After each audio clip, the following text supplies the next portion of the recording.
اور کسی نہ کسی طرح سے ہاتھیوں کو تیار کیا گیا، اور پھر جب خانہ کعبہ کی طرف بڑھایا گیا تب پھر اللہ رب العزت کی طرف سے وہ فیصلہ آیا جو حق و باطل کے درمیان فرق کر دیتا ہے۔ اللہ فرماتا ہے وَأَرْسَلَ عَلَيْهِمْ طَيْرًا أَبَابِيلَ، ہم نے ان پر ابابیل چڑیوں کو بھیجا، ترمیہم بحجارۃ من سجیل، وہ ان کو مارتی تھیں کس طرح سے؟ ہلکے نوکیلے پتھروں سے ایسا مارتی تھیں، 3 کنکریاں ہر ابابیل نے ان پر گرائی، اور ایک کنکری جب کسی ہاتھی پر گرتی تو اس ہاتھی کا پیٹ پھٹ جاتا اور آگ لگ جاتی تھی۔ ان کنکریوں میں کیا طاقت تھی، کون سی قوت تھی؟ اور اس ابرہا کی پوری فوج پر جہاں جہاں کنکریاں گری وہ اس طرح سے ہلاک ہوئے کہ قرآن کہتا ہے فَجَعَلَهُمْ كَعَصْفٍ مَأْكُولٍ، ان ابابیلوں نے انہیں کیا کر دیا؟ ایسے کر دیا جیسے کوئی مرغی کو کھا کر کے چھوڑا ہوا ہے، یعنی پورے پر چھیل دیے ہوں، گوشت کھا چکے ہوں۔ اس پوری فوج کا یہ حال تھا کہ ان کی ہاتھیوں کی ہڈیاں دکھنے لگ گئی اور ان کی کھوپڑیاں بکھر گئی۔ اللہ رب العزت نے چند ساعتوں میں اس پوری باطل جماعت کو تہس نہس فرمایا۔ یہ پورا سورہ الم تر کیف فعل ربک باصحاب الفیل، سورہ فیل پڑھیں آپ کو سمجھ میں آئے گا۔ وہ نکلا تھا حرم کعبہ کو ختم کرنے کے لیے، اور بظاہر اللہ رب العزت نے انسانوں کی جماعت سے ان کا مقابلہ نہیں کروایا، بلکہ ہلکی چھوٹی چڑیوں کو بھیج کر باطل کو ان کی اوقات یاد دلائی۔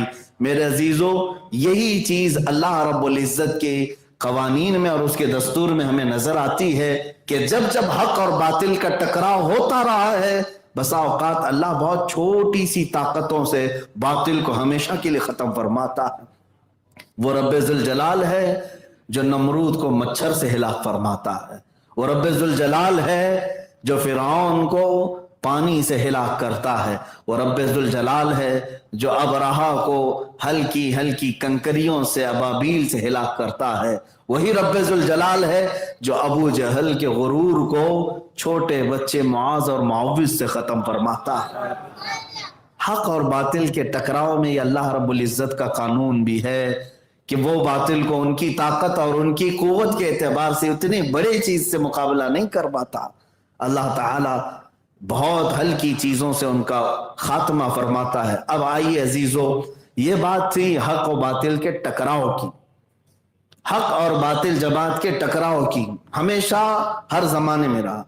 اب جو بات مجھے عرض کرنی ہے وہ یہ ہے کہ یہ دو چیزیں تو دیکھنے میں آئی ہیں ہمیشہ، لیکن اے مسلمانوں، سب سے پہلی چیز یہ ہے کہ آپ میں سے ہر ایک فرد کو، ہر ایک بچے کو اور ہر جوان کو یہ یقین ہونا چاہیے کہ میں حق جماعت پر ہوں۔ آپ سب کو حق ہے، یقین ہے، ہر ایک کو اس بات کا یقین ہونا چاہیے کہ میں حق جماعت پر ہوں۔ اب یہ یقین کیسے آئے گا؟ یہ یقین کیسے آئے گا؟ یہ دو چیزوں سے آتا ہے، ایک اللہ کی ذات پر کمال کا یقین ہو اور اپنے نبی پاک سے کمال کی محبت ہو۔ یہ دو چیزوں سے تمہارے اندر وہ جذبہ بھی آتا ہے اور اپنے حق ہونے کا یقین بھی پیدا ہوتا ہے۔ دنیا تمہیں ڈگمگاتی ہے، شیطان کا حربہ کیا ہے جانتے ہیں؟ شیطان سب سے پہلے شک ڈالتا ہے دماغ میں کہ پتہ نہیں وہ صحیح ہے کہ یہ صحیح ہے۔ ان بحثوں میں ہر زمانے میں لوگ پڑے رہتے ہیں، آج بھی ہے۔ انٹرنیٹ پر جو سب سے زیادہ مناظرے چلتے رہتے ہیں، فیس بک والے مناظر، واٹس ایپ والے جو مناظر ہیں، بڑے بڑے مناظر اعظم بیٹھے ہوئے ہیں، ان کے جو کٹے پر بیٹھ کر کے مناظرے ہوتے رہتے ہیں، رات میں نکڑ پہ بیٹھ کر کے، ان سب میں یہی بحثیں ہوتی ہیں، کون حق پر ہے کون باطل پر ہے، اور یہ شیطان کے اعلیٰ کار بن جاتے ہیں، شیطان کا ذریعہ بن جاتے ہیں۔ میں اہل حق کی بات نہیں کر رہا ہوں جو مناظرہ کرتے ہیں، الحمدللہ اللہ نے ان کو غیر سے قوت بھی عطا فرمائی، وہ مناظرہ کرتے ہیں تو حق کا اظہار کرنے کے لیے۔ باقی میں ان لوگوں کو کہہ رہا ہوں جو کسان ہیں اور سرجری کرنے کی بات کرتے ہیں، میں ان لوگوں سے کہہ رہا ہوں میاں بیمار ہے کوئی آدمی، پیٹ میں درد ہو رہا ہے، آپریشن کروانے کے لیے ڈاکٹر کے پاس جائے گا کہ کسان کے پاس جائے گا؟ اور یہاں اکثر ایسا ہی ہے کہ کسان پھاوڑا اور کدالی لے کر آپریشن کو تیار بیٹھے ہوئے ہیں، ہر کوئی کہہ رہا ہے کہ ہم بھی جو ہے حکم لگا سکتے ہیں۔ میرے عزیزو، یہ جن کا حق ہے ان کو دے دیا جائے۔ میں جو بات عرض کر رہا ہوں وہ یہ ہے کہ شک پیدا کرتا ہے شیطان، دماغ میں وسوسے ڈالتا ہے، پتہ نہیں وہ بھی کہہ رہے ہیں ایسا ہے، یہ بھی کہہ رہے ہیں ایسا ہے۔ جب تک تمہارے دل میں یہ یقین نہیں آئے گا کہ میں الحمدللہ حق پر ہوں، اسلام ہی حق ہے۔ قرآن کہتا ہے ان الدین عند اللہ الاسلام، بے شک اللہ کے نزدیک دین اسلام ہی ہے، بے شک اللہ کے نزدیک دین اسلام ہی ہے۔ اب آئیے، آپ کو یقین جو بڑھنا چاہیے وہ دو چیزوں سے آتا ہے، اللہ کی ذات پر توکل اور رسول پاک کی ذات سے بے پناہ محبت۔ یہ دو چیزیں لے لو، ہم سے اگر کوئی چیز نصیحت میں حاصل کر سکتے ہو تو یہ دو چیزیں لے لو۔ آج حالات ایسے ہیں میرے عزیزو، میں خود بھی آپ سب سے یہ کہوں گا، اس کے پیچھے جانے سے بہتر ہے کہ اللہ رب العزت تمہارے لیے کوئی ایسی چیز نہیں ہے کہ جو معلوم نہ ہو، بلکہ بچپن سے تم نے لا الہ الا اللہ پڑھا ہے، اور ہر مسلمان کو اتنا یقین ہے کہ اللہ ہے، رب ذوالجلال ہے۔ تو اللہ تبارک و تعالیٰ کی ذات پر یقین کرتے چلے جاؤ، اور حضور صلی اللہ علیہ وسلم کے بارے میں بھی اب کسی کو شک نہیں ہے کہ میرے نبی کونین صلی اللہ تعالیٰ علیہ وسلم کیسے تھے، تقریباً ہر مسلمان جانتا۔ تو حضور سے محبت کرنا، یہ دو چیزیں تمہاری زندگی میں اگر آ گئیں، باقی سب سے تم صرف نظر کر لو، اپنی آنکھیں پھیر لو، دنیا میں دوسروں کے ساتھ کیا کیا ہو رہا ہے ان تمام چیزوں سے تم صرف نظر کر لو۔ دو چیزوں کی تمہارے لیے آج بھی ضرورت ہے جو تمہیں یقین کے درجے کو پہنچاتی ہیں، اور یہی حق جماعت کا امتیاز ہے، حق جماعت کا وصف خاص ہے، اللہ کی ذات پر توکل اور رسول پاک سے بے پناہ محبت۔ آپ کو میں بتاتا ہوں، سیدنا خالد بن ولید رضی اللہ تعالیٰ ایک جگہ گئے ہیں، ایک علاقے میں عیسائیوں سے آپ کا مقابلہ ہے، حق پر ہونے کا یقین کیسا ہونا چاہیے، عیسائیوں سے مقابلہ ہے۔ اور کئی جگہوں پر ایسا ہوا ہے کہ مقابلے جو ہے صرف تلواروں سے نہیں ہوئے، کئی علاقے ایسے بھی آئے ہیں صحابہ کے ساتھ کہ کبھی علمی مقابلہ ہوا، کبھی زبانی مقابلہ ہوا، کبھی تلواروں کا مقابلہ ہوا، کبھی کسی اور طریقے سے بھی ہوا۔ جو میں مقابلہ آپ کو بتانے جا رہا ہوں وہ آج کے حالات سے اور مجھے جس طرح سے لوگ ابھی پہچانتے ہیں اس سے ریلیٹڈ چیز ہے۔ حضرت خالد بن ولید جب پہنچے تو عیسائیوں نے کیا کہا جانتے ہیں؟ کہا کہ اے خالد، ہم آپ سے تلواروں سے نہیں لڑیں گے، ایک چیز سے ہم فیصلہ کر لیتے ہیں، ایک نہایت ہی خطرناک قسم کا زہر لایا، زہر لا کر کے عیسائیوں نے سامنے رکھا، کہا کہ ہم دونوں میں سے آگے بڑھتے ہیں، جو حق جماعت پر ہوگا وہ اس کو بغیر کسی خطرے کے پی جائے گا، اس کو پی جائے گا۔ حضرت خالد بن ولید نے نہ ادھر دیکھا نہ ادھر دیکھا، سیدھے آگے بڑھ گئے۔ باطل چیلنج تو کرتا ہے، مقابلہ کرنے کی بات تو کرتا ہے، لیکن سامنے کبھی نہیں آتا، یہ تاریخ رہی ہے، حدیث پاک میں موجود ہے۔ پیش تو انہوں نے کیا، زہر بھی لائے اور زہر بھی رکھا گیا، اور جب عیسائی سامنے آئے تو انہوں نے یہی سوچا کہ میاں یہ سب باتیں ایسی ہیں، ڈرانے کے لیے کہا جاتا ہے، جیسے بعض لوگ کہتے ہیں نا کہ اگر تو مجھے ہرا دے گا تو 1 کروڑ کی کار دے دوں گا۔ کہہ دینے کی باتیں الگ ہوتی ہیں، بعض لوگ یہ سمجھتے ہیں کہ یہ ایسے ہی کہہ دیتے ہیں، لیکن وہ صحابہ تھے جو کہتے تھے وہ کرتے بھی تھے۔ جب عیسائیوں نے مقابلے کی بات کی، اور یہ مقابلہ مباہلہ کہلاتا ہے، حضرت خالد بن ولید سامنے بڑھے، اس زہر کی شیشی کو اٹھایا اور اپنے منہ سے لگا لیا۔ فرمایا گیا کہ اس زہر کی شیشی تو دور کی بات، اس زہر سے اگر کسی کا ہاتھ لگ جائے، انگلی لگ جائے تو پوری جسم کی چمڑی نکل سکتی تھی۔ اتنا خطرناک قسم کا زہر کہ اگر ایک بوند چلا جائے تو اس کی انتڑیاں پھٹ جائیں۔ وہ پوری شیشی حضرت خالد بن ولید نے اٹھا کر پی، اور اس کے بعد ان عیسائیوں سے کہا اب تمہاری باری ہے، تم میں سے کوئی آ سکتا ہے؟ وہ سارے کرسیاں چھوڑ کر بھاگ نکلے۔ یہی ہے حق اور باطل کا معرکہ۔ خط امتیاز جو ہے حضرت خالد بن ولید سے لوگوں نے یہ کہا کہ آپ کو ڈر نہیں لگا، آپ کو خوف نہیں ہوا، اتنا خطرناک قسم کا زہر آپ نے پی لیا، اب جو حق جماعت پر ہوتا ہے اس کا توکل دیکھیں۔ حضرت خالد بن ولید نے فرمایا ڈر کس بات سے لگے گا؟ زہر سے نہیں، مجھے میرے مصطفیٰ کی بات پر یقین ہے۔ میرے آقا صلی اللہ تعالی علیہ وسلم نے فرمایا جس نے یہ پڑھا بسم اللہ الذی لا یضر مع اسمہ شیء فی الارض ولا فی السماء وہو السمیع العلیم، اس پر نہ زہر اثر کرے گا نہ سحر اثر کرے گا۔ میں نے یہ پڑھ لیا اور پی لیا، باقی میری کوئی طاقت و قوت نہیں تھی۔ اللہ اکبر، یہ اہل حق کی علامت ہے کہ وہ اپنے نبی سے بے پناہ محبت کرتے ہیں تو ان کی ہر بات پر یقین بھی رکھتے ہیں۔ عزیزان گرامی وقار، یہ باطل اور حق کے معرکے اور مقابلے بہت تاریخ میں ہیں، لیکن الحمدللہ جو زمین پر قائم رہنے والی جماعت ہے وہ اہل حق کی ہی ہے، اہل حق کی ہے۔ حق بسا اوقات ایسا بھی ہوا کہ مقابلوں میں ہمارے سر بھی گئے، ہمارے جسم بھی گئے، لیکن اہل حق نے اس کو کبھی بھی عیب نہیں سمجھا، عیب نہیں سمجھا۔ ہماری جان جاتی ہے تو جائے، اس لیے کہ ہمارا نعرہ یہ ہے جان دے دی دی ہوئی اسی کی تھی، جان دے دی دی ہوئی اسی کی تھی۔ حق تو یہ ہے کہ حق ادا نہ ہوا، یہ بزرگوں نے فرمایا اللہ رب العزت اور اس کے حبیب پاک کے لیے بات آ جائے تو پھر ایک جان کیا ہے، اگر ہوں کروڑوں تیرے نام پر سب کو وارا کروں۔ میرے عزیزو، سیدنا خالد بن ولید رضی اللہ تعالیٰ عنہ کی بات نہیں، اہل حق کا جو یقین ہے نا، جو توکل ہے، وہ بہت اعلیٰ درجے کا ہے، اعلیٰ درجے کا۔ آج میں وہی چیز آپ کے سینے میں ڈال کر جانا چاہتا ہوں۔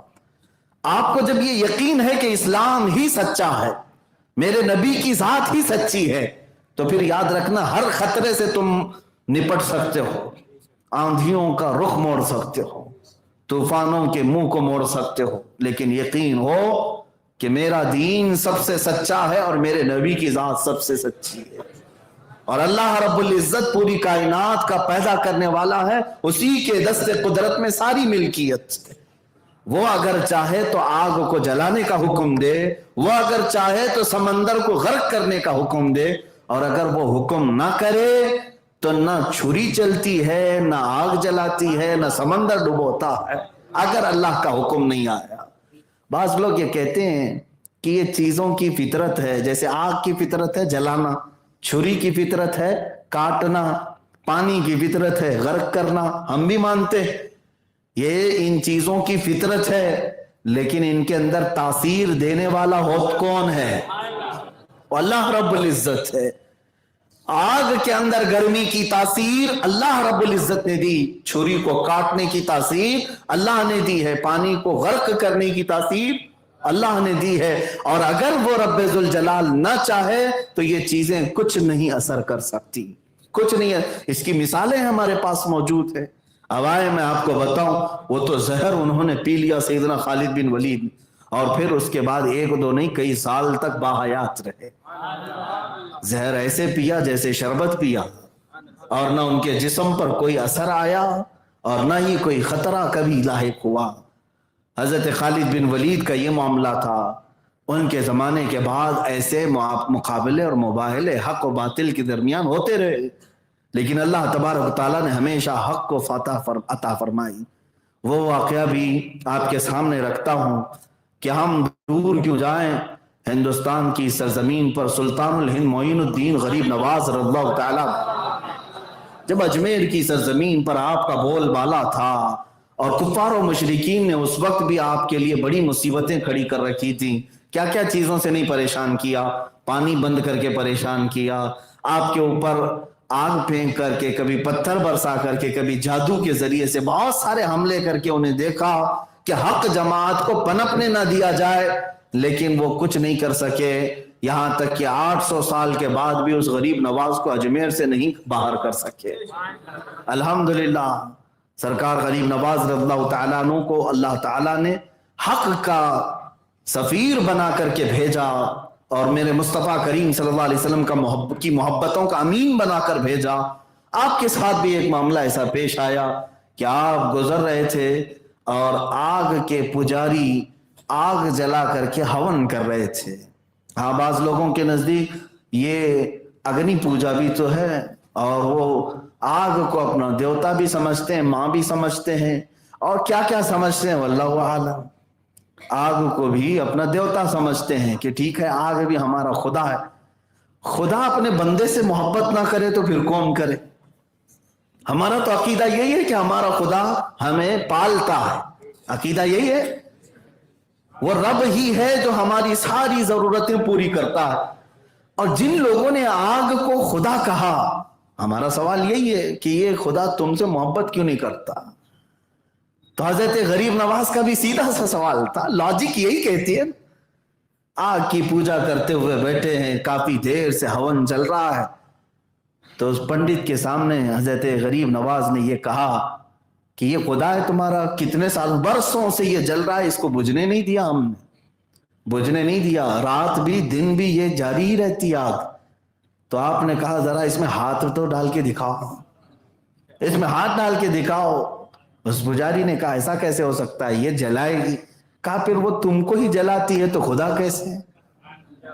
وہ تم تو عبادت کر رہے ہو, اس کی پوجا کر رہے ہو, کم سے کم تم کو تو بخش دینا چاہیے, چھوڑ دینا چاہیے. اس نے کہا میاں یہ سب باتیں مت کرو, اس کی تاثیر یہی ہے کہ یہ جلائے. آگ کی فطرت ہے وہ جلاتی ہے, ہم تو اس کی پوجا کرتے ہیں, ہم تو اس کی عبادت کرتے ہیں. حضرت غریب نواز رضی اللہ تعالیٰ عنہ نے فرمایا پھر یہ کیسا خدا ہے جو تم پر بھی رحم نہیں کرتا؟ میرا خدا تو مجھ پر رحم فرماتا ہے, میرا رب مجھ پر رحم فرماتا ہے. میں بھوکا ہوں تو کھلاتا ہے, میں کمزور ہوں تو طاقت دیتا ہے. ہمارا یقین یہی ہے, اللہ رب العزت ہے. میں بیمار ہوں تو صحت وہ دیتا ہے, میں اگر اندھا ہوں تو مجھے اجالے وہ دیتا ہے. ہمارا یقین یہ ہے. اور تم تو ہاتھ ڈالنے سے بھی گھبرا رہے ہو, ہاتھ ڈالنے سے بھی گھبرا رہے ہو. قسم رب ذوالجلال کی, اگر کسی نے ہم سے کہا اگر تو اپنے رب کی بارگاہ میں سجدہ کرنے کو حق سمجھتا ہے تو کیا تیری گردن پر میں چھری رکھ دوں؟ اگر کسی نے مجھ سے بھی یہ کہا انشاءاللہ العزیز ہم یہ کہیں ایک چھری کیا 1000 چھری رکھو سجدے میں, ہمیں منظور ہے, اس لیے کہ ہم نے اپنی جان بھی اللہ ہی کے لیے رکھی ہے اور دی ہوئی اسی کی ہے. تو آگ اگر خدا ہے تو اسی میں اگر ہاتھ ڈال کر کے جل جانے میں کیا فرق پڑتا؟ لیکن ڈر بھی تھا, خوف بھی تھا انہیں. اور اس کے بعد کہا یہ درویش آیا, یہ فقیر آیا ہے, منطقی باتیں اور فلسفی باتوں سے ہمارے پجاریوں کو بہکا رہا ہے. اس پنڈت نے کہا اچھا تم جو اس طرح سے فلسفی باتیں منطقی باتیں کر کے ہمارے لوگوں کو گمراہ کر رہے ہو تو کیا تمہارا یقین نہیں ہے کہ آگ جلائے گی؟ آگ نہیں جلائے گی. حضرت غریب نواز نے کہا اگر میرا مولا نہ چاہے تو نہیں جلائے گی, میرا رب نہیں چاہے تو نہیں جلائے گی, تیرا تو ڈائریکٹ خدا یہی ہے. تو اس نے کہا کہ تم ہاتھ ڈال کر کے دکھاؤ. اس پجاری نے کہا تم ہاتھ ڈال کر کے دکھاؤ. حضرت غریب نواز رضی اللہ تعالیٰ عنہ نے ہاتھ کیا, وہ پنڈت جو اگنی ہون کر رہا تھا اس کے گود میں ایک 1.5 سال یا 2 سال کا بچہ تھا, اس بچے کو اٹھا لیا اور ہاتھ نہیں بلکہ خود چل کے اس میں چلے گئے, چل کے چلے گئے, اندر چلے گئے, اور بچہ بھی گیا پنڈت کا, غریب نواز بھی چلے گئے. اب یہاں پر شور مچ گیا. یہ آگ کافی بڑی ہوتی تھی اور ایک ہال میں جلائی جاتی تھی جس کی پوجا ہوتی تھی. تو وہ چیختے چلاتے لوگوں کو جمع کیا کہ یہ جو مسلمان آیا ہے گیا تو گیا, میرے بچے کو بھی لے گیا, اور آگ میں پتہ نہیں کیا ہوا, نظر بھی نہیں آ رہا ہے اندر. لوگ ادھر ادھر سے سب جمع ہوئے, کئی پنڈت آئے, کئی لوگ آئے. اب خدا کو یا تو بجھانا پڑے گا یا تو پھر کوئی دوسرا اس میں داخل ہو کے اسے نکالنا پڑے گا, دوسرا تو آئے گا نہیں. کافی دیر کے بعد جب لوگ جمع ہوئے, 1-2 گھنٹے نہیں گھنٹے گزر گئے, حضرت سرکار غریب نواز اپنے دامن کو جھاڑتے ہوئے اس آگ سے باہر تشریف لائے اور اس کے بچے کو اس کی گود میں دیا. اس نے دیکھا اس کی پیشانی بھی ٹھنڈی ہے, بچے کا جسم بھی ٹھنڈا ہے, آگ کی گرمی تک نہیں لگی, جلنا تو دور کی بات آگ کی گرمی نہیں لگی. اس پجاری نے بچے کو اپنے سینے سے لگایا. میرے عزیزوں اس وقت موجود جو لوگ تھے انہوں نے کہا اب ہمیں یقین ہوا کہ وہ خدا سچا ہے جس کا غریب نواز عبادت کرتا ہے. جس کو معین الدین عبادت کرتا ہے۔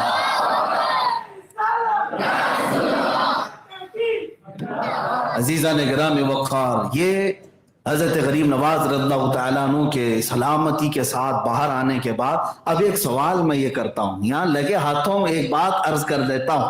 حق و باطل کے درمیان معرکہ ہوا، مقابلہ ہوا، اور جب امتحان کی بات آئی تو اللہ نے فتح ہمیشہ اہل حق کو عطا فرمائی، اہل حق کو عطا فرمائی۔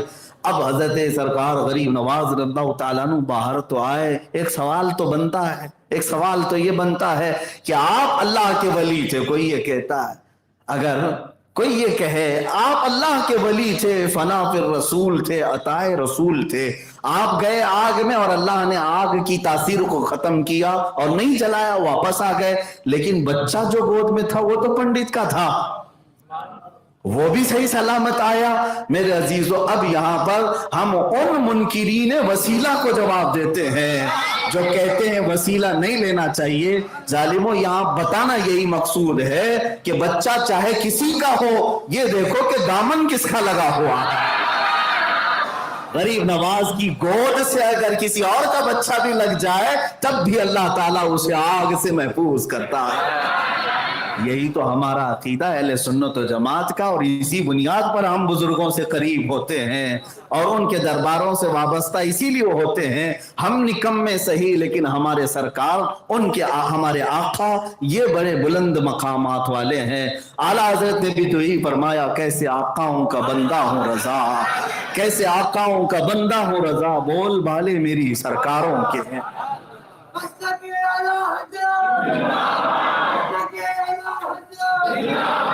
حق و باطل کے درمیان معرکہ ہوتا رہا اور اہل حق کو اللہ تعالیٰ نے فتح ہمیشہ عطا فرمائی۔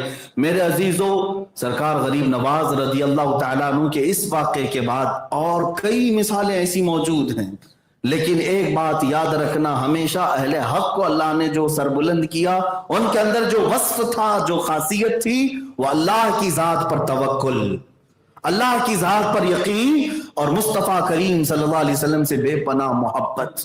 یہ دو چیزیں جس کے سینے میں آئیں، سمجھ لو کہ وہ بندہ ہمیشہ اللہ تعالیٰ کے حفظ و امان میں ہے، اللہ کے حفظ و امان میں ہے۔ پوری دنیا چاہے تو کچھ نہیں کر سکتی، اور اگر اللہ نے اس کے مقدر میں کچھ لکھا ہے تو وہ ہو کر رہے گا۔ ایک توکل اور ایک یقین اور بھی بتا دوں، یہ مسلمانوں کی فوج ہے، سب سے پہلی مرتبہ یورپ کی سرزمین پر اترنے جا رہی ہے۔ عرب میں اسلام تھا، یورپ میں آنا تھا، ایشیا سے یورپ ایک دوسرے بر اعظم میں جا رہا ہے، ایک دوسرے انٹر کانٹیننٹل میں جا رہا ہے۔ اب اس وقت حالات کیا تھے؟ عرب اور یورپ کو جوڑنے والا جو سمندر ہے، میڈیٹرین سی، آج بھی وہ سمندر دیکھا ہوگا لوگوں نے، کافی بڑا سمندر، اس سمندر کو عبور کر کے صحابہ تابعین کی جماعت یورپ میں اتر رہی، اور سپہ سالار کا نام ہے طارق بن زیاد، طارق بن زیاد، اور جوانی کا عالم ہے، اور یہ مجاہدین کی ایک فوج لے کر اسپین کی سرزمین پر اترا۔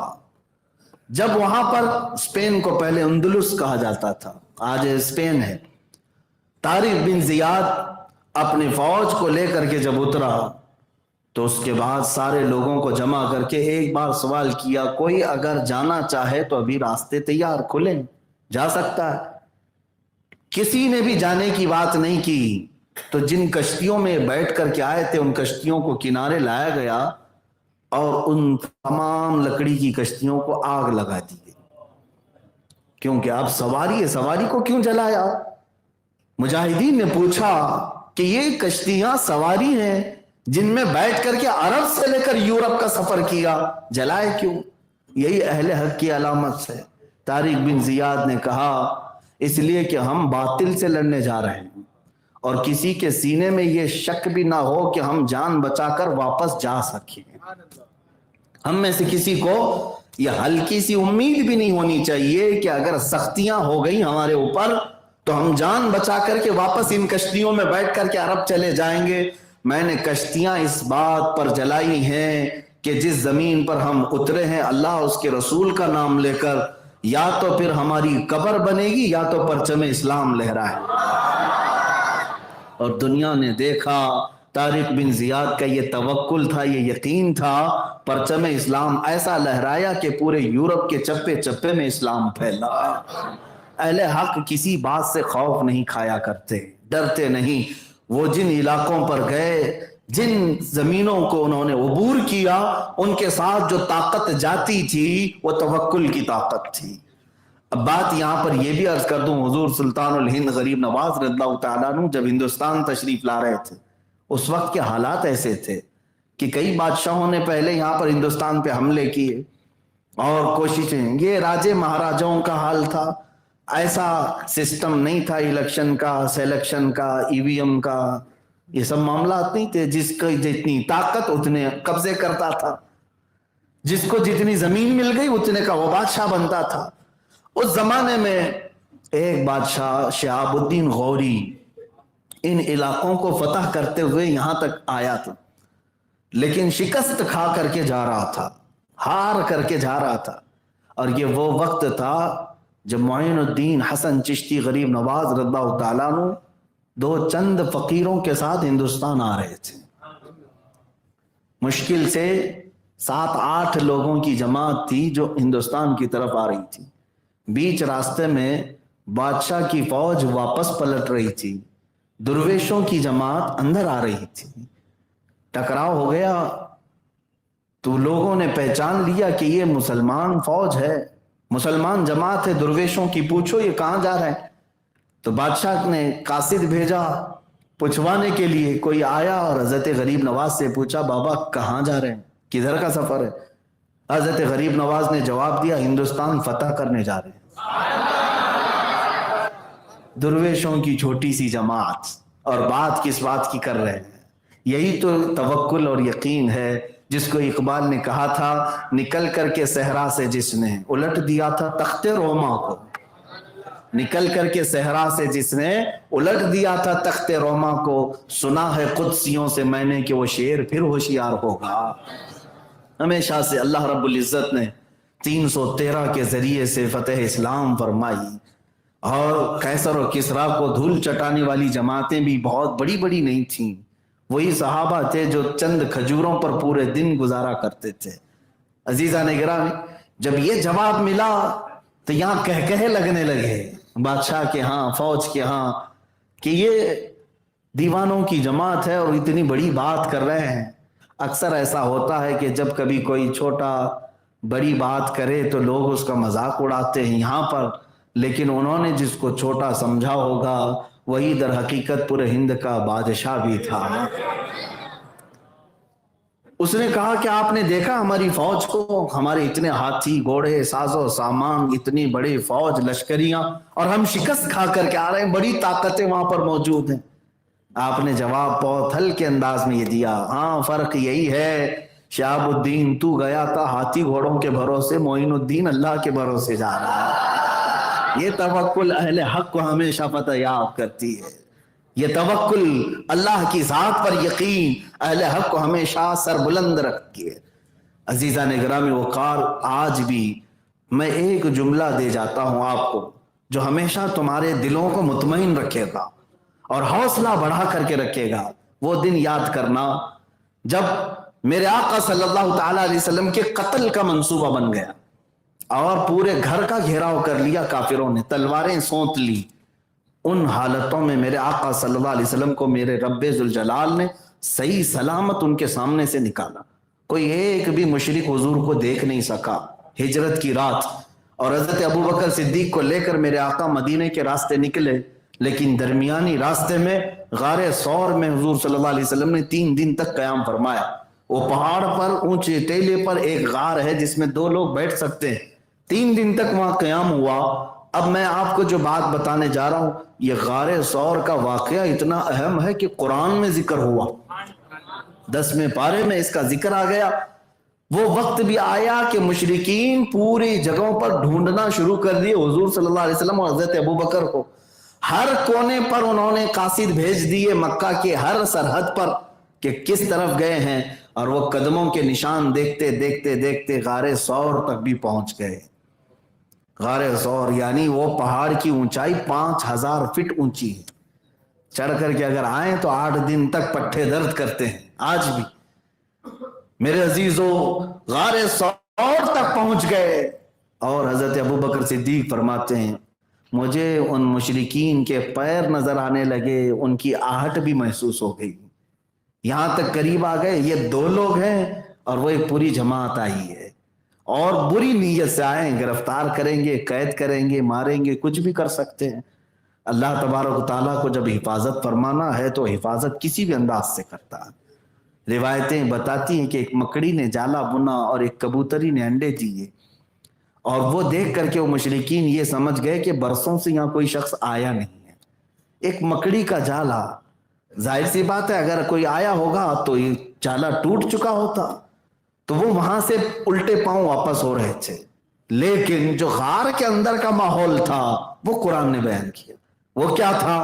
صدیق اکبر کا دل بے چین ہونے لگا, اپنی جان نہیں مصطفیٰ کی جان, حضور کی ذات کو فکر کرتے ہوئے کہ کہیں کوئی کافر غزن نہ پہنچائے. آپ گھبرانے لگے بار بار کہ یہ قریب آ گئے, قریب آ گئے, ان کے پیر نظر آنے لگے. تب میرے آقا صلی اللہ علیہ وسلم نے ان کے سینے پر ہاتھ مار کر ایک جملہ فرمایا. وہ جملہ قرآن پاک میں آ گیا ہے. میرے آقا صلی اللہ علیہ وسلم نے فرمایا لا تحزن ان اللہ معنا, اے ابو بکر گھبرا مت, اللہ ہمارے ساتھ. یہ جملہ ایسا تھا کہ حضرت ابو بکر صدیق فرماتے ہیں پھر اس کے بعد زندگی بھر مجھے کسی چیز سے کبھی خوف نہیں ہوا. مسلمانوں یہ جملہ یاد رکھو, جب کبھی کوئی آفت آئے تو یہی کہنا لا تحزن ان اللہ معنا, کوئی گھبراؤ مت. اپنے بچوں سے بھی یہی کہنا بچے گھبرانا مت, اللہ ہمارے ساتھ ہے. کس کے جو بندے اس کو اکبر کہتے ہوں صبح سے شام تک, کیا اللہ ان کے ساتھ نہیں ہے؟ اللہ کو اکبر کون پکارتا ہے؟ مسلمان پکارتے ہیں. اس کے کلام کی تلاوت کون کرتا ہے؟ مسلمان کرتے ہیں. اس کی عبادتیں, اس کا رکوع, اس کا سجدہ کون سی جماعت کرتی ہے؟ مسلمان کرتے ہیں. اس رب ذوالجلال کے احکام پر آج دنیا میں کون عمل پیرا ہے؟ یہ مسلمان ہے. تم خوش نصیب ہو. تو کیا اللہ تمہارے ساتھ نہیں ہے؟ اللہ تمہارے ساتھ ہے. لیکن کچھ مصیبتیں آتی ہیں تو یہ ہماری شامت اعمال, ہمارے برے اعمال کی وجہ سے ہیں. لیکن پھر بھی ہمیشہ یہ توکل رکھو اللہ ہمارے ساتھ. اب حضور پاک کی محبت کی بھی بات, دونوں چیزیں ساتھ میں ہونی چاہیے, اللہ کا توکل اور حضور کی محبت. یہی مسلمان اہل حق کے لیے وصف خاص ہے. یہ امتیاز ہے جو تمہیں فرق کرتا ہے دوسری جماعتوں سے. الحمدللہ جن کے دلوں کے اندر یہ 2 چیزیں ہیں, اللہ کا توکل اور رسول پاک کی محبت, وہ چہرے بھی پہچانے جاتے ہیں. الحمدللہ وہ چہرے بھی پہچانے جاتے ہیں. چہروں سے دیکھ کر کے بھی پتہ چلتا ہے اہل حق کی جماعت کون سی ہے. یہی کی بات نہیں کر رہا ہوں, عرب والے بھی کہتے ہیں, عرب والے بھی, امریکہ والے بھی, یورپ والے بھی. بلکہ پچھلی تقریر میں نے یہ کہا تھا نا, ایک ہمارے مسلک اور مذہب سے تعلق نہ رکھنے والے شخص نے بھی کہا اس زمانے میں حضور سے جو صحابہ محبت کرتے تھے ویسی محبت دیکھنا ہے تو بریلویوں میں دیکھو. ان کی زبانوں سے بھی اللہ نے یہ کہلوایا. اس کا مطلب یہ ہے کہ یہ محبت تمہارے چہروں کی رونق ہے. حضور سے جو تم بے انتہا محبت کرتے ہو یہ چہروں کی چمک ہے جو تمہیں خاص کرتی ہے, خاص کرتی ہے. میں عمرے کے سفر میں ایک شخص سے ہماری ملاقات ہوئی جو اہل سنت و جماعت سے نہیں دوسری جماعت سے ہے. اپنا ایک دردناک واقعہ پیش کرتے کرتے ایک بات انہوں نے یہ بیان کی تھی جو میں عرض کر رہا ہوں.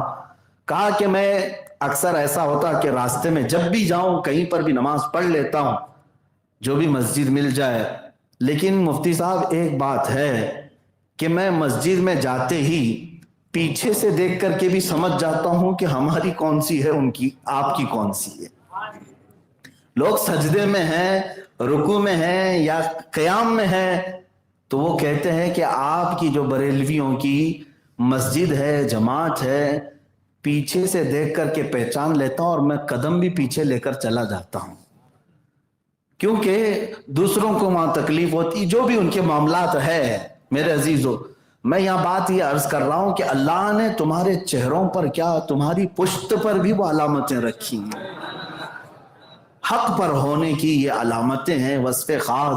حضور کی محبت کرنے والا لاکھوں میل دور سے بھی پہچانا جاتا ہے، وہ کہیں پر بھی رہتا ہو لیکن لوگوں کے دلوں پر راج کرتا ہے، اس سے لوگ جڑتے ہیں، محبت کرتے ہیں، یہ وصف خاص ہے جو تمہیں باطل جماعت سے امتیاز پیدا کرتا ہے۔ ایک بات یاد رکھیں، اللہ کے نبی صلی اللہ تعالیٰ علیہ وسلم سے محبت کرنے والا بظاہر کچھ تکلیفوں میں آ سکتا ہے، جیسے کہ میں نے اس سے قبل بھی کہا تھا، اسے مارا تو جا سکتا ہے لیکن مردہ کبھی نہیں کیا جا سکتا۔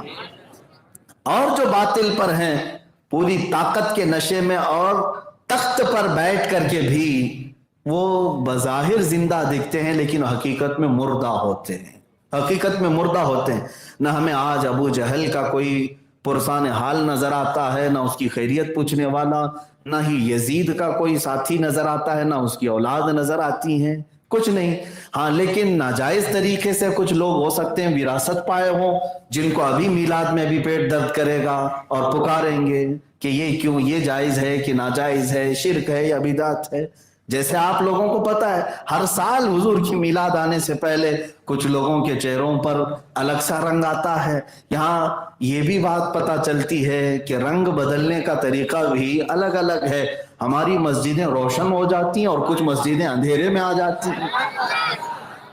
کون سی چیز ہے جو تمہیں الگ کر رہی ہے؟ فرق کیسی چیز سے پیدا ہو رہا ہے؟ محبت مصطفیٰ ہے، میرے آقا صلی اللہ تعالیٰ علیہ وسلم کی محبت۔ بلکہ میں نے مفتی احمد یار خان نعیمی رحمۃ اللہ علیہ سے پڑھا کی ایک عبارت یہ بھی پڑھا، میاں اہل حق اور اہل باطل کی پہچان اللہ نے ایسی رکھی، صرف یہاں کے رہن سہن میں نہیں بلکہ جنازے بھی فرق پیدا کرتے ہیں، جنازوں میں بھی فرق ہوتا ہے۔ ایک جنازہ جاتا ہے خوب پھول پہن کر کے جاتا ہے، خوب خوشبوؤں میں معطر ہو کر کے جاتا ہے، اور بعض جنازے وہ بھی ہوتے ہیں جن کی سڑن سے کوئی قریب بھی نہیں جاتا۔ اور یہاں الحمدللہ جب کوئی ہمارا جنازہ نکلتا ہے تو ایسا لگتا ہے کہ وہ دولہا بن کر کے جا رہا ہے، اور اس پر لوگ ہزاروں طریقے سے سلام بھی پڑھ رہے ہیں، درودوں کی ڈالیاں بھی نچھاور میرے آقا کی بارگاہ میں، اور اسے عزتوں کے ساتھ اتارا جاتا ہے۔ کس یقین کے ساتھ؟ بعض لوگ جنازہ لے کر بھاگتے ہیں اور ایسے دفن کر کے آتے ہیں کسی کو خبر بھی نہ ہو، پتہ بھی نہ چلے۔ نہیں، ہمارے ہاں تو الحمدللہ خوب اعلان کے ساتھ، مجرم تھا تو بھی، گنہگار تھا تو بھی، بہت سارے اس کے اندر خطائیں تھی تب بھی اسے سجاتے ہیں، سنوارتے ہیں، اچھے انداز سے لے جا کر کے دفناتے ہیں۔ کیوں؟ اس لیے کہ ہمارا یقین یہ ہوتا ہے کہ آج مصطفیٰ کے دیدار کے لیے جا رہا ہے، میرے آقا صلی اللہ تعالیٰ علیہ وسلم کی زیارت کے لیے جا رہا ہے۔ وہاں پہنچے گا تو اس کا چہرہ تو صاف ہو، اس کے لباس تو اچھے ہوں، اس کو سجایا جائے، یہ ہمارا اعتقاد ہے۔ جیسے کہ شاعر نے کہا تھا، اب تو پائے ناز سے اے فرشتوں کیوں اٹھوں، مر کے پہنچا ہوں یہاں اس دل ربا کے واسطے۔ اب یہاں پر بات میں اپنی گفتگو کو سمیٹتا ہوں، زیادہ دیر آپ کو نہیں تھکاؤں گا۔ حق و باطل کے درمیان جو وصف خاص ہے جو تمہیں ممتاز کرتا ہے وہ دو چیزیں ہیں، ایک اللہ کی ذات پر توکل اور دوسرے میرے مصطفیٰ کی ذات سے بے پناہ محبت۔ اب میں آپ کو بتاتا ہوں، یہ دو چیزیں جب آتی ہیں تو سارا خوف بھی نکالتی ہیں، ہر ڈر نکالتی ہیں، ہر خوف نکالتی ہیں۔ موسیٰ علیہ الصلوۃ والتسلیم کے ساتھ بظاہر کوئی فوج نہیں تھی لیکن فرعون کی آنکھوں میں آنکھیں ڈال کر بات کرتے تھے، ہاں بڑی بڑی طاقتوں کے ساتھ یہ مقابلہ کرتے، بات بھی کرتے۔ حضور صلی اللہ علیہ وسلم جب اپنے کسی صحابی کو قاصد بنا کر بھیجتے، وہ بڑے بڑے بادشاہوں کے درباروں میں جاتے اکیلے، اور بادشاہ سے ڈائریکٹ کیا بات کرتے؟ آپ دیکھیں حضرت مصعب بن عمیر حضور کے سفیر ہیں، ترجمان ہیں، ایمبیسیڈر ہیں، حضور کا خط لے کر کے بادشاہ کے بھرے محل میں جاتے اور قرآن کی دو چار آیتیں پڑھ کر سناتے، اور اس کے بعد سیدھے بادشاہ سے کہتے، اے بادشاہ تیری رعایا بڑی ہے، سلطنت بڑی ہے، میں تجھے دعوت دیتا ہوں اسلام قبول کر لے۔ ایک قاصد، ایک صحابی یا دو صحابہ جاتے اور کس سے بات کرتے؟ بادشاہ، وہ وزیروں کے بیچ بیٹھا ہے، سپاہیوں کے بیچ بیٹھا ہے، لیکن اہل حق کبھی کسی سے ڈرتے نہیں۔ شاعر نے کہا ہے کہ اہل حق کبھی کسی سے مات کھا سکتے نہیں، سر کٹا سکتے ہیں لیکن سر جھکا سکتے نہیں. یہی وصف ہے اہل حق کا. میں جو آخری بات عرض کرتا ہوں وہ یہ ہے، بڑی دل نشین بات ہے، دل میں بیٹھنے والی بات ہے، اور ہم سنیوں کے لیے جان میں جان پیدا کرنے والی بات ہے، ایمان میں جلا بخشنے والی بات ہے. جو چیز ہے توجہ سے سنیں، جو چیز ہمارے لیے یہاں بھی ضروری ہے وہاں بھی ضروری ہے. حضرت عمر فاروق رضی اللہ تعالیٰ عنہ حضور صلی اللہ علیہ وسلم کی مجلس میں بیٹھے ہیں. حضور پاک صلی اللہ تعالیٰ علیہ وسلم قبر کا تذکرہ فرما رہے تھے. کس چیز کا تذکرہ فرما رہے؟ ہاں، حدیث پاک میں حضور نے فرمایا سارے صحابہ سے کہ تمہیں پتا ہے جب ایک میت کو قبر میں رکھا جائے تم اس کی تختیاں بند کر کے چلے جاتے ہو تو اللہ کے 2 فرشتے آتے ہیں. حضور فرماتے ہیں کالے چہرے والے، نیلی آنکھوں والے اور سخت قسم کے ناخن اور ان کے دانت بڑے بڑے، ان کی صفات حضور بیان کر رہے تھے. نہایت ڈراؤنی شکل کے ہوں گے اور وہ آ کر کے ہر میت سے سوال کریں گے. حضور پاک صلی اللہ علیہ وسلم سوالات بتا رہے تھے اور فرما رہے تھے کہ قبر کی سختیاں بہت ہیں اور وہ سخت قسم کے فرشتے کسی پر رحم نہیں کریں گے، سختی سے سوال کریں گے. صحابہ کو یہ باتیں ہو گئیں. اس کے بعد حضور پاک صلی اللہ علیہ وسلم نے حضرت عمر سے پوچھا، اے عمر جب یہ 2 فرشتے آئیں گے، عینانی ازرقانی، نیلی آنکھوں والے، کالے چہرے والے، تب تم کیا کرو گے؟ تم کیا کہو گے؟ کیا کرو گے؟ توجہ. حضرت عمر فاروق عرض کرتے یا رسول اللہ صلی اللہ علیہ وسلم، آپ کی بارگاہ میں ایک عریضہ یہ ہے، آج جو میں آپ سے محبت کرتا ہوں کیا میرے مرنے کے بعد قبر میں یہ محبت باقی رہے گی؟ میں جو آج آپ سے محبت کرتا ہوں یہی محبت قبر میں بھی باقی رہے گی؟ رسول پاک صلی اللہ علیہ وسلم نے ارشاد فرمایا اے عمر دنیا کی محبتیں ختم ہوگی، میری محبت حشر میں بھی باقی رہے گی، حشر میں بھی باقی رہے گی، قبر میں بھی باقی رہے گی. جب میرے آقا نے یہ فرمایا کہ یہ محبت باقی رہے گی جو حضور سے کرتا ہے، حضرت عمر خوش ہوتے ہیں اور کہتے ہیں یا رسول اللہ تب تو ان فرشتوں سے نپٹنا میرے اوپر چھوڑ دیں. ڈرتا نہیں، مومن صالح اور محب رسول حضور سے محبت کرنے والا کسی سے خوف نہیں کھاتا. ہاں، حضرت عمر نے کہا یا رسول اللہ میرے اوپر چھوڑ دے، میں دیکھ لوں گا کیا کرنا ہے ان کے ساتھ. اب بات یہاں پر ختم نہیں ہوتی. اس واقعے کو لکھا ہے جن روایتوں میں حضرت عمر کا انتقال ہوا، دفنائے بھی گئے، اور کئی دنوں کے بعد ان کے بیٹے حضرت عبداللہ خواب میں دیکھتے ہیں اپنے والد کو اور وہ روایت نقل کرتے ہیں. حضرت عبداللہ کہتے ہیں مجھے وہ مجلس یاد تھی جس میں حضور سے حضرت عمر نے یوں کہا تھا، میں نے اپنے بابا جان سے پوچھا ابا جان آپ کو قبر میں رکھنے کے بعد کیا ہوا؟ کیا وہ فرشتے آئے تھے جو نیلی آنکھوں والے، کالے چہرے والے، سوالات سختی سے کرنے والے؟ حضرت عمر نے کہا ہاں بیٹا وہ آئے تو تھے. کہا کیا سوال کیا؟ وہ آئے اور مجھے اٹھایا اور انہوں نے کہا من ربو کا، تمہارا رب کون ہے؟ تمہارا رب کون ہے؟ حضرت عمر کے بیٹے پوچھتے ہیں آپ نے جواب کیا دیا؟ حضرت عمر کہتے ہیں میں نے ان سے پوچھا تمہارا رب کون ہے؟ میں نے ان سے پوچھا تمہارا رب کون ہے؟ وہ فرشتے ایک دوسرے کو دیکھنے لگے، یہ کون ہے جو ہم سے سوال کرتا ہے؟ یہ کون ہے جو ہم سے سوال کرتا ہے؟ تب ان فرشتوں میں سے ایک نے کہا چھوڑ دو اس کو، یہ صاحب رسول اللہ ہے، چلو ہم دوسروں کی طرف چلتے ہیں. اور ان فرشتوں نے وہاں سے اپنا سفر دوسری طرف کر لیا. یہ محبت مصطفیٰ ہے جو ہر خوف سے آزاد کرتی ہے. میرے عزیزو قبر تو قبر ہے، حشر بھی ہمارے لیے اسی امید پر ہے. جانتے ہیں ہم کہ جس کے ہم ثناخواں ہیں آج وہ بھی تو وہاں ہوں گے، جن کے ہم آج محبت کرتے ہیں وہ بھی تو وہاں ہوں گے.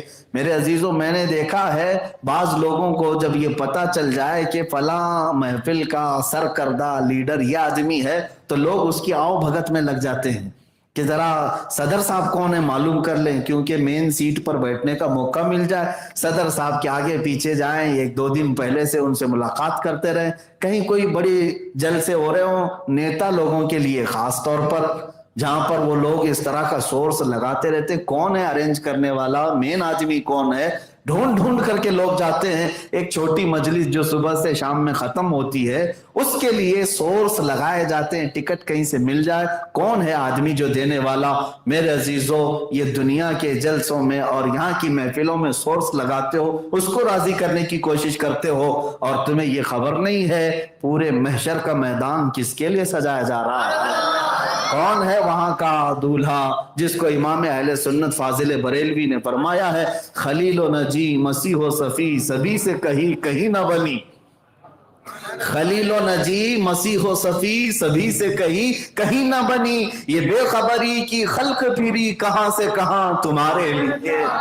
اور میرے عزیزو، اعلیٰ حضرت فاضل بریلوی رضی اللہ تعالیٰ عنہ کے اس فرمان کا دوسرا مفہوم میں یہ بھی عرض کروں کہ ہم جن کے ثنا خواہ ہیں وہ بھی تو وہاں ہوں گے۔ آج ہم ان سے محبت کریں اس بنیاد پر کہ فقط اتنا سبب ہے انعقاد بزم محشر کا۔ قیامت کیوں ہے؟ اللہ رب العزت سب کے حساب جانتا ہے، کیا وہ نہیں جانتا کہ کون صحیح ہے کون غلط ہے؟ ہمارے گناہوں کو بھی وہ دیکھ رہا ہے، نیکیوں کو بھی دیکھ رہا ہے۔ مرنے کے بعد سیدھا اٹھا کر کے نیک لوگوں کو جنت میں ڈال دیتے، بروں کو جہنم میں ڈال دیتے؟ نہیں، وہاں پر ایک میدان میں کھڑا کیا جا رہا ہے، سب کو ان کا کچا چٹھا کھولنا ہے اور سارے لوگوں کو ان کے اعمال بتانے کا حکم بھی ہے کہ سب کے سامنے پڑھ کر کے سناؤ۔ یہ سب ہے، حساب کتاب ہے، سفارش چل رہی ہے، شفاعت ہو رہی ہے، یہ سب معاملات۔ اے اللہ، تو قادر مطلق ہے، ہر ایک کو جانتا ہے، ہر ایک کو پہچانتا ہے، سیدھے قبر سے اٹھا کر جنت میں ڈال دیتا اور جہنم میں پہنچا دیتا نہیں۔ جس کے متعلق امام زمن فاضل بریلوی کے برادر گرامی حسن رضا خان رحمۃ اللہ علیہ فرماتے ہیں فقط اتنا سبب ہے انعقاد بزم محشر کا کہ ان کی شان محبوبی دکھائی جانے والی ہے۔ وہاں یہ دکھایا جائے گا کہ جس کے تم منکر تھے تو آ جاؤ دیکھو، وہاں پر حال یہ ہے، ماں و شما تو دور کی بات ہے، من و تو دور کی بات ہے خلیل اللہ کو بھی حاجت رسول اللہ۔ وہاں تو حال یہ ہے، صفی اللہ کو بھی حاجت رسول اللہ کی، وہاں نجی اللہ کو بھی حاجت رسول اللہ کی، وہاں روح اللہ کو بھی حاجت رسول اللہ کی، وہاں پر صفی اللہ، صدیق اللہ، خلیفت اللہ، سب کو اگر حاجت ہے تو کس کی؟ رسول اللہ کی۔ یہ اللہ کی بارگاہ میں بڑا مقام رکھتے ہیں۔ میرے عزیزو، دو چیزیں میں نے آپ کے سامنے رکھی ہیں، ایک اللہ کی ذات پر توکل اور دوسرا میرے مصطفیٰ سے کمال کی محبت۔ جب تک یہ دو چیزیں تمہارے اندر نہیں آتی، ڈر اور خوف بھی سمایا رہے گا، اور یہ دو چیزیں جس کے سینے میں آ گئی تو پھر وہ ببانگ دہل کہے گا، وہ پورے دنیا کو یہ کہے گا، اب اس کی قیمت لگانے والا بھی کوئی نہیں ہوگا اور اسے خریدنے والا بھی کوئی نہیں ہوگا، اس لیے کہ وہ بات کرے گا تو طوفانوں کو چیرنے کی بات کرے گا، وہ زمینوں کو فتح کرنے کی بات کرے گا، وہ آسمانوں پر پرچم لہرانے کی بات کرے گا، وہ غلام مصطفیٰ یقین سے بھرا ہوگا تبھی وہ اتنی بڑی بات کرے گا۔ اور ہلکی پھلکی باتیں جس کے سینے میں ہو، ہاں ہمارے نبی تو ہیں، معاذ اللہ کوئی یہ کہے کہ بڑے بھائی کی طرح ہے، نعوذ باللہ، وہ لوگ تو ایسے ہی رہیں گے سڑتے ہوئے کہ ان کو یہ لگے گا ارے ابھی کوئی مار نہ دے، کوئی ختم نہ کر دے، اور ہم امن کی بات کرتے ہیں، ہم فساد نہیں کرتے، انہی چیزوں میں رہ جائیں گے۔ لیکن جو محبت رسول میں فنا ہو اور میرے مصطفیٰ کے بارے میں یوں کہے بخدا خدا کا یہی ہے در، جو رسول پاک کے لیے یہ کہتا ہو بخدا خدا کا یہی ہے در، نہیں اور کوئی مفر مقر، جو وہاں سے ہو یہی آ کے ہو، جو یہاں نہیں تو وہاں نہیں۔ حضور پاک صلی اللہ تعالیٰ علیہ وسلم کے لیے جو اتنا یقین رکھتا ہو تب پھر وہ کسی بات سے خوف نہیں کرتا۔ ہم نے دیکھا ہے شہزادہ اعلیٰ حضرت مفتی اعظم ہند رضی اللہ تعالیٰ عنہ، ان کا اپنے بریلی شریف میں بیٹھ کر کے حکومت وقت سے فیصلے کے طور پر فتویٰ یوں جاری کرنا، پوری حکومت ایک طرف، نسب بندی کا معاملہ آیا ہے لیکن اعلیٰ حضرت کا شہزادہ ایک طرف، اور فتویٰ نہ بدلا تھا نہ بدلے گا، آج تک اسی فتوے پر قائم بھی ہے۔ اہل حق کبھی کسی سے خوف نہیں کھاتے، آپ سب کے دلوں کے اندر بھی خوف نہیں ہونی چاہیے۔ اگر آپ اہل حق ہیں اور باطل سے کبھی نہ گھبراؤ نہ ڈرو۔ ایک بات یاد رکھنا، طاقت اور قوت کو دیکھ کر کبھی تمہاری آنکھیں نہ چندیا جائیں۔ پریشان نہ ہو جائے۔ بعض لوگ محفلوں میں بیٹھ کر کے کہتے ہیں ارے نہیں میاں ان کے پاس بہت بڑی طاقتیں ہیں، بہت بڑی قوتیں ہیں، ان کے پاس سارا ڈپارٹمنٹ ہے، ان کے پاس سارے ساز و سامان ہے، سب ہونے دو، سب ہونے دو۔ میرے عزیزو، ایمان والے کا توکل یہ ہے اللہ ہمارے ساتھ ہے۔ جانتے ہیں چنگیز خان کا نام سنا ہوگا، اتنا ظالم تھا، اتنا ظالم کی کھوپڑیوں سے مینار بنا دیا، اور کتنے لوگوں کو قتل کرتا تھا، وہ انسانوں کا گوشت تک کھا جاتا تھا۔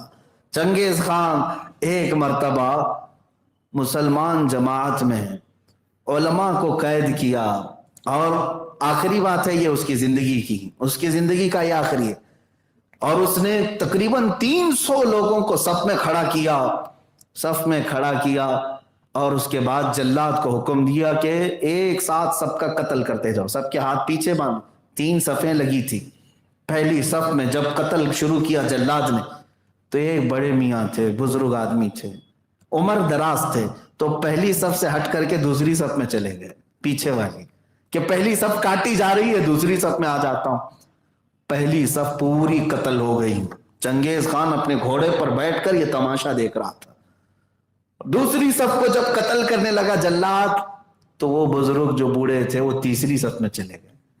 3 ہی تو صفیں تھیں، دوسری بھی جب قتل ہو کر ختم ہو گئی، چنگیز کہا مار کے ہنسنے لگا۔ وہ دیکھ رہا تھا کہ یہ بوڑھا جگہ بدلتا جا رہا ہے، آگے سے پیچھے آیا، پیچھے سے یہاں آیا، کہا مار کر کے کہا بوڑھے میاں اب تو کوئی صف نہیں، اب پیچھے کوئی اور صف نہیں، کہاں جاؤ گے؟